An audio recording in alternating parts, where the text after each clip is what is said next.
Good morning to all the dear students. Today I am going to teach you mathematics of class 6th.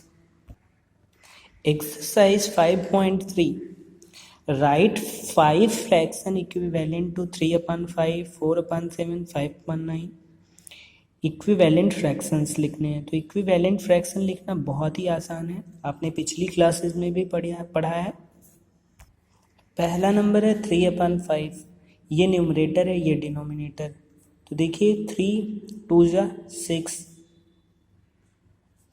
3 का table लिखते चले जाइए। कितने लिखने हैं, कितने इक्विवेलेंट फ्रैक्शन लिखने हैं? 5। तो 6 तक लिख लीजिए, यानी 3 9, 3 का टेबल लिखते चले जाइए न्यूमरेटर में। 3 6 9 12 15 18, ये हो गए।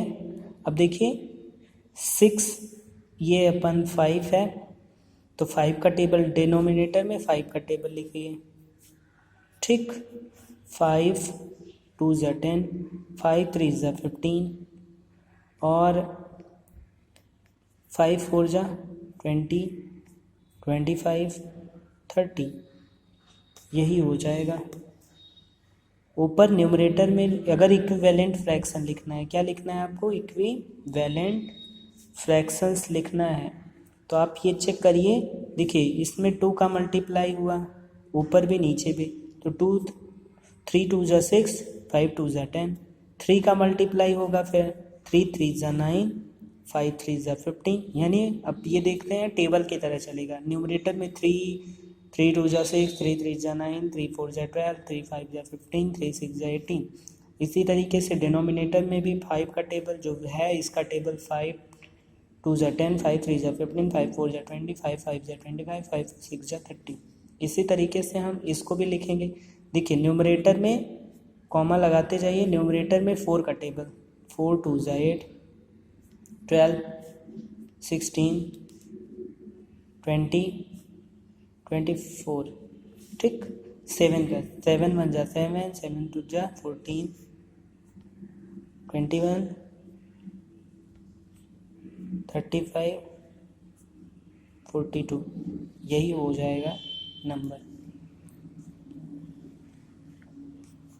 इस तरीके से हम इक्विवेलेंट फ्रैक्शन लिखते हैं।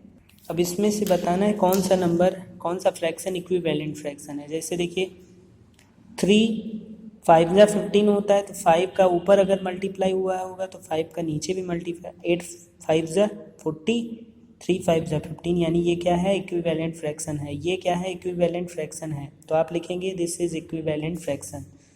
ये देखते हैं 4 4 जा 16 हो रहा है, तो 5 4 जा 20 होना चाहिए, यानी ये नहीं है, ये इक्विवेलेंट फ्रैक्शन है, नहीं है। तो लिखेंगे नॉट इक्विवेलेंट फ्रैक्शन। ठीक, नॉट इक्विवेलेंट फ्रैक्शन ये लिखेंगे ना। आगे देखते हैं 5 5 जा, देखिए यहाँ 25 आ रहा है, यानी 5 का मल्टीप्लाई हुआ होगा, तो यहाँ भी 5 का मल्टीप्लाई हुआ। 9 5 जा 45, यानी ये क्या है? इक्विवेलेंट फ्रैक्शन है। इक्विवेलेंट फ्रैक्शन ये है। ठीक ना, ये क्या है? इक्विवेलेंट फ्रैक्शन है। यहाँ देखते हैं 2 8 जा 16, तो 8 का यहाँ भी हुआ होगा। 8 3 जा 24, यानी ये भी क्या है? इक्विवेलेंट फ्रैक्शन है, इज इक्विवेलेंट फ्रैक्शन। तो ये हमने चेक कर लिया कौन कौन सा इक्विवेलेंट फ्रैक्शन है। आगे देखते हैं find the fraction equivalent to the 3 upon 10 with denominator 40। तो डिनोमिनेटर 40 करने के लिए हमें 3 upon 10 है हमारे पास, तो डिनोमिनेटर 40 कब होगा? जब 4 का मल्टीप्लाई कर दें, तो ऊपर भी मल्टीप्लाई होगा, क्योंकि डिनोमिनेटर में करेंगे तभी यहाँ 40 आएगा डिनोमिनेटर में। पहला क्वेश्चन कह रहा है, तो ये कितना आएगा? 3 4 जा 12 और 10 4 जा 40, यानी ये इसका आंसर हो जाएगा 12 upon 40। ये फर्स्ट क्वेश्चन, क्योंकि डिनोमिनेटर हमें 40 लाना था, तो 4 का मल्टीप्लाई नीचे किया तो 40 आ गया, और ऊपर भी जब नीचे मल्टीप्लाई किया तो ऊपर भी मल्टीप्लाई। अब देखिए न्यूमरेटर 36 कह रहा है, यानी 3 upon हमारे पास 10 है, और न्यूमरेटर हमारा 36 आना चाहिए। तो हमें क्या करना पड़ेगा, 12 का ऊपर मल्टीप्लाई, जब जिस नंबर का मल्टीप्लाई न्यूमरेटर में करेंगे उसी का इसमें भी करेंगे, यानी 36/12, 3 जा 36, 10 12 जा कितना हो जाएगा 120, तो ये हो जाएगा 36/120, यही हमारा आंसर होगा। अब देखते हैं इसी तरीके से, देखिए 72/96, न्यूमरेटर हमारा 18 कब होगा, जब कितने से डिवाइड करें, 4 से डिवाइड कर दें। 72/96 है, इसको अगर हम 4 से डिवाइड कर दें तो 18 आ जाएगा, और 4 से तब ये भी डिवाइड होगा, 4 2 जा 8 और 2 जा 22, यानी हमारा आ जाएगा 18/22, ये हमारा आंसर आ जाएगा।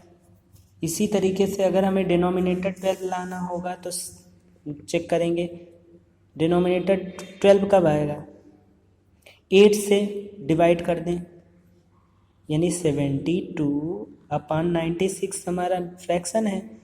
12 कब आएगा, जब हम क्या करेंगे, देखिए डिनोमिनेटर हमारा 12, 8 से अगर हम डिवाइड कर दें तो 8 से डिवाइड किया तो हमारा डिनोमिनेटर कितना आ गया, 12 आ गया, 12 आ गया, तो ये भी 12 8 से डिवाइड कर देंगे 9, तो हमारा आंसर जो आएगा इसका 9/12।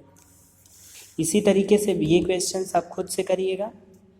Reduce the fraction into its simplest form, यानी इसको सिंपलेस्ट फॉर्म में रिड्यूस करना है, तो 4 1 जा 4, 4 6 जा 24, तो ये हो जाएगा 1/6, सिंपलेस्ट फॉर्म में हो गया। ये 12 8 जा, और ये कितना हो जाएगा 12 10 जा 8/10। इसी तरीके से देखिए किस नंबर से दोनों न्यूमरेटर और डिनोमिनेटर, 7 से देखिए, 7 6 जा 42, 7 7 जा 49। इसी तरीके से आप बाकी क्वेश्चन करिएगा। कौन से नंबर सिंपलेस्ट फॉर्म में हैं, यानी इसमें बताना है कौन कौन से नंबर सिंपलेस्ट फॉर्म में हैं। इसको और भी सिंपल किया जा सकता है, देखिए 2 4 जा 8, 2 5 जा 10, यानी 4/5 आ जाएगा इसका आंसर। आगे देखते हैं, so the given fraction in simplest form, इसमें दिखाना है क्योंकि ये सिंपलेस्ट फॉर्म में है। अब देखिए सिंपलेस्ट फॉर्म अगर होगा तो इन दोनों का अगर हम क्या निकालेंगे, HCF निकालेंगे, तो HCF ऑफ न्यूमरेटर इज़ 1, अगर इसका HCF निकालते हैं इन दोनों नंबर्स का तो 1 आएगा। तो ये क्या है, सिंपलेस्ट फॉर्म में, क्योंकि कुछ डिवाइड हो नहीं पाएगा, 7 15 कुछ भी डिवाइड नहीं होगा, इसको डिवाइड करें कुछ डिवाइड नहीं हो पाएगा, इसलिए ये सिंपलेस्ट फॉर्म में है। आप लिखेंगे these are in simplest form because their HCF is 1। Reduce each of the following into its lowest term, lowest term में हमें इसे क्या करना है, रिड्यूस करना है। तो देखिए कौन से नंबर से डिवाइड होगा,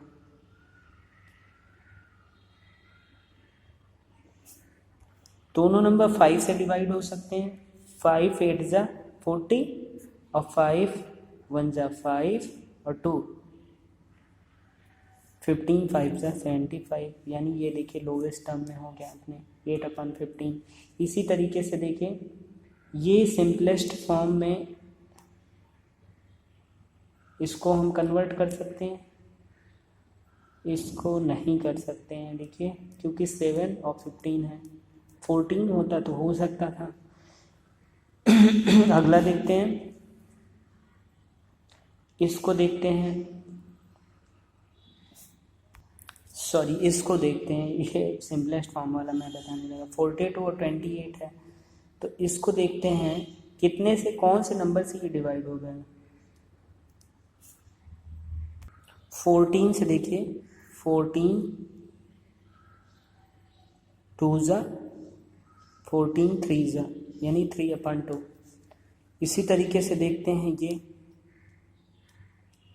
4 से डिवाइड हो जाएगा, 4 3 ज़ा, तो यहाँ 3 ज़ा आ जाएगा 12, और 4 से 4 1 ज़ा 4 और 13 यानी 3/13। ये हमारा आंसर हो जाएगा। बाकी के क्वेश्चंस आप खुद से करिएगा। Are the fraction are equivalent, check करते हैं इक्विवेलेंट फ्रैक्शन है कि नहीं। 5 6 जा 30 हो रहा है, तो 9 6 जा 54, तो यानी ये क्या है, इक्विवेलेंट फ्रैक्शन है। आप लिखेंगे these are the equivalent, this is the equivalent fraction. आगे देखते हैं 2 4 जा 8, 7 4 जा 28 होना चाहिए, तो ये इक्विवेलेंट फ्रैक्शन है नहीं है, तो आप लिखेंगे not equivalent fraction, equivalent fraction.